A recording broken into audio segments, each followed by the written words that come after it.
নমস্কার, কেমন আছেন সকলে? আশা করছি সকলেই খুব ভালো আছেন। মাছের গন্ধে যদি মায়ের রান্নাঘরটার কথা মনে পড়ে যায় তবে বুঝবেন এটাই বাংলার আসল সুর। আজ আমি রান্না করব আড় মাছের ঝাল, যেটা খেলে মনে হবে আহা, এটাই তো ঘরের ভালোবাসার স্বাদ। আচ্ছা, আপনাদের একটু প্রশ্ন করি, আপনাদের প্রিয় মাছ কোনটি? কড়াই গরম করতে দিয়েছি।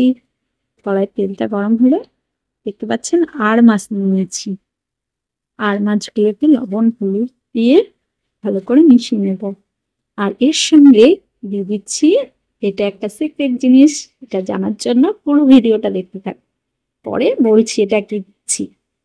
আড় মাছ ভাজতে গেলে কেমন তেল ছিটিয়ে সবার গায়ে লাগে, তো সেটা যাতে না লাগে সেটা জানার জন্যই এটা দিতে হবে। তবে সবাইকে জানিয়ে দিচ্ছি যে আমি কি দিয়েছি। তেল গরম হয়ে গেছে, আগে মাছটাকে ছেড়ে দিই।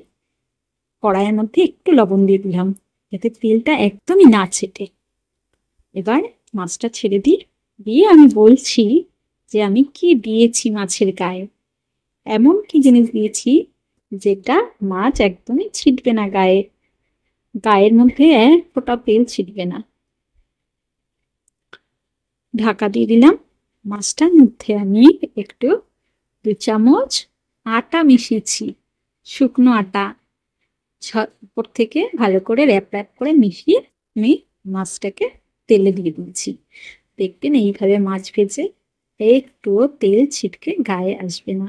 সেটা যে কোনো মাছই হোক, যে মাছগুলো তেলে দিলে ফোটে সেই মাছগুলোতে একটু দিয়ে দিলে আর ফুটবে না। কড়াইতে মাছগুলো ভেজে তুলে নিয়েছি আর একটু তেল দিয়ে গরম করতে দিয়েছি। তেলটা গরম হলেই আমি একটু জিরে ফোড়ন দিয়ে দিলাম।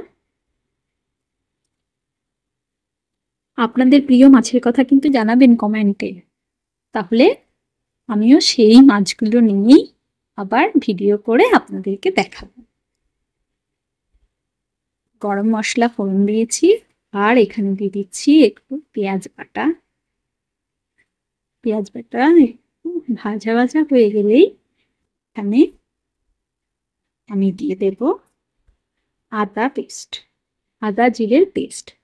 2 চামচ আদা জিরে পেস্ট দিয়ে ভালো করে নাড়িয়ে নেব।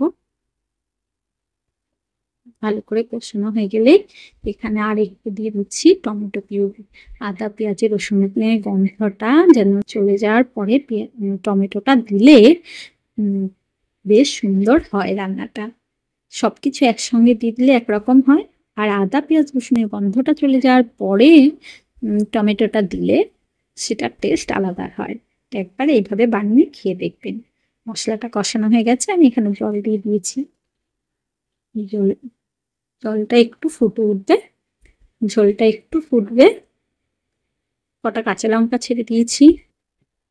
ঝোলটা একটু ফুটে উঠলে আমি মাছগুলোকে এখানে এক এক করে ছেড়ে দেব। দেখুন কিভাবে ফুটছে। এবার মাছ ছেড়ে দিচ্ছি। যেমন ভাবে ঝোল ফুটছে ঠিক তেমন ভাবে ফুটুক আমাদের প্রতিদিনের জীবনেও সুখ আর আনন্দ। ঝোলটাকে ফুটিয়ে আমি নামিয়ে নিয়েছি। মশলা একদম গা মাখা মাখা হয়ে গেছে। দেখুন কি সুন্দর। এইভাবে একবার বানিয়ে খেয়ে দেখবেন। আর আমার ভিডিওটি যদি ভালো লাগে লাইক শেয়ার ও কমেন্ট করবেন। আর যারা আমার চ্যানেলকে সাবস্ক্রাইব করেছেন, লাইক করেছেন, কমেন্ট করেছেন তাদেরকে অসংখ্য ধন্যবাদ।